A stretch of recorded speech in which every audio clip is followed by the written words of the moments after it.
sarili, no? So, I think we will reach that point, no? Pero, syempre, unahin muna natin yung mga pinakamahalaga pong mga proyekto na talaga pong na-ghost at na-substandard po over the course of the years. Thank you po. Rose, Earl Tobias from IBC 13. Go ahead, please. Good afternoon po, Congressman Benny, Congressman Terry. Unang tanong po kay Kong Benny. Kong, kahapon ang isa sa mga idiniin na tanong ni Vice Chairperson Jinky Luistro ay paano raw po ba kung talagang walang mag-match doon sa DNA na galing doon sa mga kaanak ng mga nawawalang sabungero, doon sa natitira pa mula sa 85 na butong nasa forensic examination pa rin ng PNP. Kung as a chairperson, ano po yung pananaw ninyo kung sakasakali nga po na wala talagang mag-match, sir, sa mga buto? Yun ang disappointment namin, no? Sapagkat hanggang ngayon ay wala pa silang nakikitang DNA that will actually implicate, no, doon sa missing sabongeros. So therefore, ang pinag-uusapan namin ni Congresswoman Jinky dito ay walang kaso. Di ba? Hanggat hindi nadidetermine talagang itong nakuha sa Taal would be doon sa missing sabongeros. So sinabi namin, o baka naman ang ibang missing sabongeros ay hindi lamang sa Taal tinapon, kundi sa ibang lugar din naman na dapat tingnan po ng ating CIDG, tingnan po ng DOJ. So, yun ang nais namin na malaman. Kapagkat they are still doing the investigation now, no? Wala pa namang na-charge sa korte. Ang ginagawa nila is still preliminary investigation. So, in reality, dapat malaman ng taong bayan na wala pa talaga na nasa korte itong mga kasong ito. It's still in the process of investigating it. Kaya sinabi namin na until such time na hindi makakuha ng DNA yan, no? O hindi makakuha ng anuman, no, sa iba't ibang bahagi ng bansa natin, eh walang makukuhang kaso diyan. At sinabi rin naman po ng I think it's a CIDG that said it DOJ pala nagsabi na ang ibang mga kaanak ng biktima ay nabayaran na. So they will not anymore be a witness and they will not anymore complain. Nabayaran na po. Ang tanong, sino nagbayad? Oo. Meron din ako nabalitaan na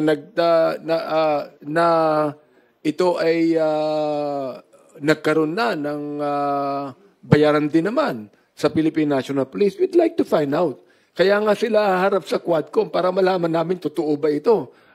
Sapagkat pag ito ay sumingaw, ay kinakailangan malaman natin. Sapagkat kung nabayaran na, sinabi ng DOJ, ang ibang mga kaanak ng biktima, and because of that, they are no longer willing to testify at maging witness dito, ang gusto namin malaman, sino nagbayad? Upang tumahimik po sila.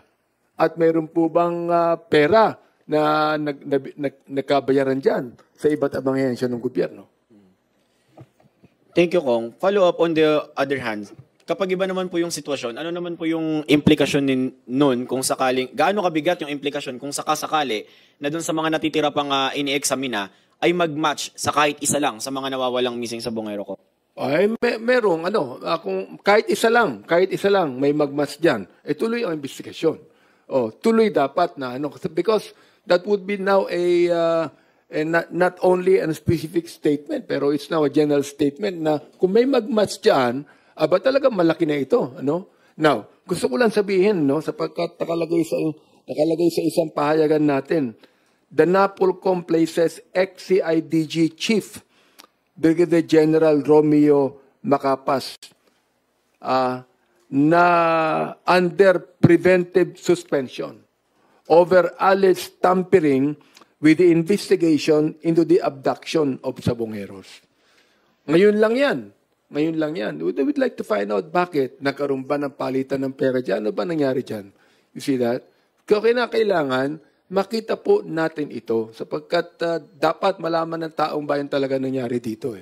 Naniniwala tayo bilang human rights advocate, kahit po sa investigasyon ng flood control, no, that even if you are a suspect, no, ikaw ay binibilang na innocent until you proven guilty by the courts, di ba? I mean, they have the right to explain. And we would like to find out the explanation actually on this. Thank you, Kong. Last na lang po. Bilang ganun na rin po yung mga nabanggit ninyo with the reports of DOJ sa hearing kahapon. Personally, Kong Benny, kayo po ba naniniwala na tulad ng nangyari sa war on drugs, mukhang merong mga ilang corrupt officials, corrupt na tao sa pamahalaan natin, unfortunately, maaring dawit sa kaso ng mga missing sa Bongeros, Kong? Talagay ko. Yes. Thank you, Earl. Next is Marian Enriquez from TV5. Good afternoon po. Chair Benny Abante, you mentioned before if Mayor Magalong refuses to face the committee with evidence, then he is nothing more than an empty can. Maingay pero walang laman. Sumagot po si Mayor Magalong, sabi po niya, hamon sila ng hamon pero wala namang pinapadalang notice sa akin. Your comment on that, and then of course, Chair Terry Ridon, kung nagpadala na po ba kayo ng invite po? Nakausap ko na po si Congressman Terry dyan sapagkat siya ang tatawag na investigasyon. Ang sabi niya sa akin maghintay lang siya. Maghintay lang siya. Aabot po tayo dyan sa ganyang investigasyon.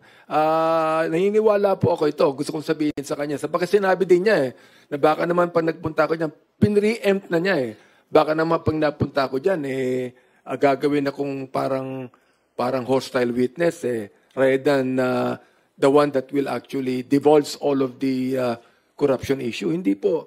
Bibigyan namin siya ng respect bilang mayor ng Baguio City at talagang kortesiya sapagkat siya na nagsabi na meron talaga dito na involved.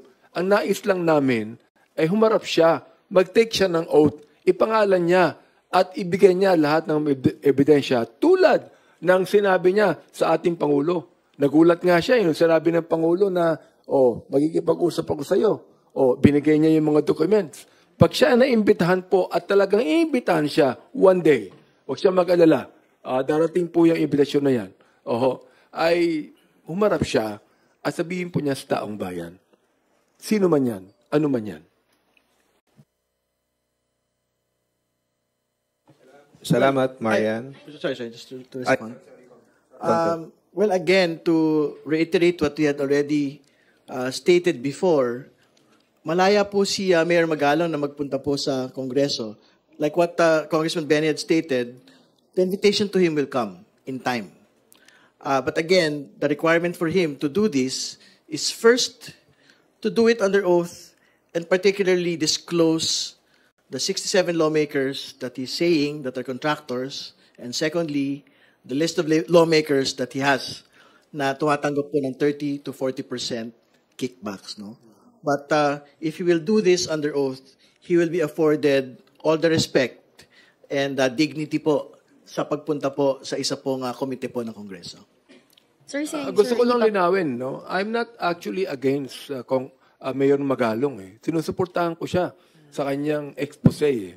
Ang kinakailangan lang talaga namin malaman, sino-sino yung mga taong yan. Ang binanggit niya, merong 67. O sino yung 67 na yan na involved yan, no? At alam niya, marami siyang alam. No? We'd like to find out. Sapagkat Luka, meron siya ng Baguio City na dapat unang-unang asikasuhin niya yung problema ng Baguio, di ba?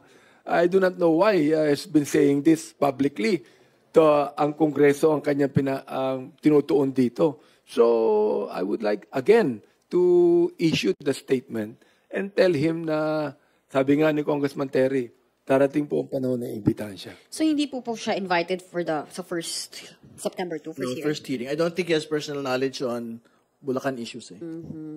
Succeeding weeks. In succeeding hearings po. Alright. I forgot na kung ano yung itatanong ko dapat. Pero, sir, you mentioned about, yung 67 or 62. Alam ko pa initially talaga, si Senator Ping Lacson po yung nagsabi nun, not Mayor Magalong. You also mentioned na mukhang kung may ebidensya siya, humarap siya. Pero ano po masasabi ninyo na ito, even one of your colleagues po, Congressman Leandro Leviste, siya na mismo, meron na nga rin siyang evidence and may solid, kumbaga, may case study na tayo, isa pang ebidensya na previous Kong, talagang sinasabi niya, biding-bidingan yung dating Kong na pinalitan niya, siya daw yung namimili ng mga contractors. It was actually saying, kung ano yung specifically sinasabi po ni Mayor Magalong na may mga kongresista na kayo rin naman yung parang involved daw, tapos sila-sila rin lang daw po yung namimili ng mga contractors. What can you say about that, sir? Well, it's not for Mayor Magalong to say. It is for Congressman Leviste to say. Because that is a very specific case study. So, ibig sabihin, he has all the information and all the evidence to back it up, particularly if the district engineer is the particular person that is stating it, then he should be able to state it on record. The district engineer should be able to make a public accusation against former Congressman Eric Buhain that this has been the situation in this particular district. Ako, I commend Mark Leviste on the expose. I commend him. Leandro Leviste. I commend him for that, no?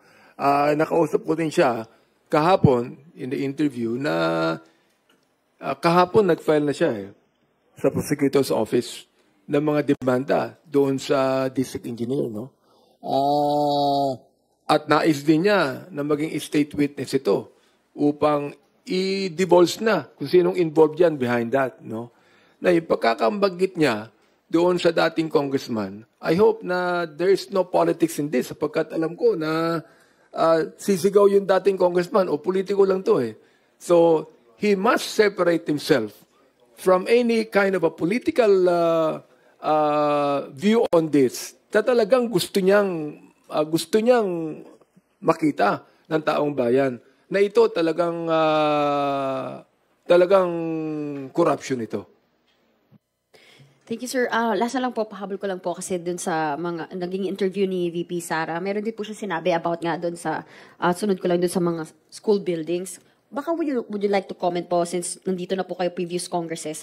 Sabi po ni VP, hindi naman daw yung Kongs ang humihingi ng parte sa amin kasi diretso nilang kinukuha yung budget, diretso nilang kinukuha yung school building program, ang SBP, at pinaghahati-hatian nila sa loob ng House of Representatives at diretso nilang i-attach yung listahan nila doon sa GAA version, House version ng GAA, at inakyat nila sa Senate. So, kaduda-duda daw noon yung bigla meron tayong pero ngayon may investigation flood projects. Kung seryoso ro talaga yun nga. Nasagot nyo na yun. Pero yun nga po, sir, meron pong allegation na nga pinaghahati-hatian nyo po sa loob ng House of Representatives. I hope it's not just saying it. We'd like her to give us the evidence on that. Nung mas maganda kung meron siyang mga ebidensya pwedeng iharap sa amin sapagkat ako hindi ako kasama diyan Di ba? I mean, kung talagang meron siyang ebidensya, sabihin niya na yung mga ebidensyang yan. Talagang sinabi niya na pinaghahati-hatian ng Kongreso yan. Okay, sige, sabihin niya. Pero kinakailangan meron siyang kasamang ebidensya dyan. At gusto kong sabihin din sa kanya na kung pag-uusapan po ang review ng Kongreso on the budget. Pero pong karapatan ng Kongreso niyan. Pero tayong oversight committee niyan. Di ba? I mean, sa akin lang, sa ating Vice President, hinihiling ko lang sa kanya na i-back up niya ng mga ebidensya ang kanyang mga sinabi.